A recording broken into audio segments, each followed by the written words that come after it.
சிவபெருமான் மீது பக்தி செலுத்துவது என்பது அவ்வளவு சுலபமானதில்லை, மிகவும் கடினமானது. அதில் நிலைத்து நிற்பவர்களே சிவனை அடைய முடியும். அவர் நம்மை ஆட்கொண்ட பிறகு நம்மளை சுக்கு நூறா உடைப்பார். நம்ம சுத்தி இருப்பவர்களோட உண்மையான ரூபத்தை நமக்கு காட்டுவார். நான் எனது என்ற அகங்காரத்தை உடைப்பார். நம்மோடு இருக்கிறது எல்லாமே நமக்கானது இல்லை என்பதை உணர வைப்பார். பயங்கரமான சோதனை எல்லாம் கொடுப்பார். அவர்தான் நம்மளை தேர்ந்தெடுப்பார். அவர்தான் நம்மளை தேடி வருவார். நம்முடைய பொறுமையை சோதிப்பார்.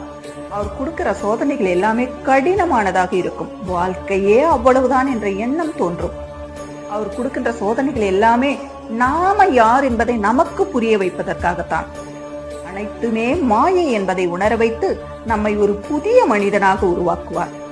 இத்தனை சோதனைகளையும் கடந்தும் அவர் மீது நம்பிக்கை வைத்தால் நம்மை ஒருபோதும் கைவிட மாட்டார் நம் ஈசன்.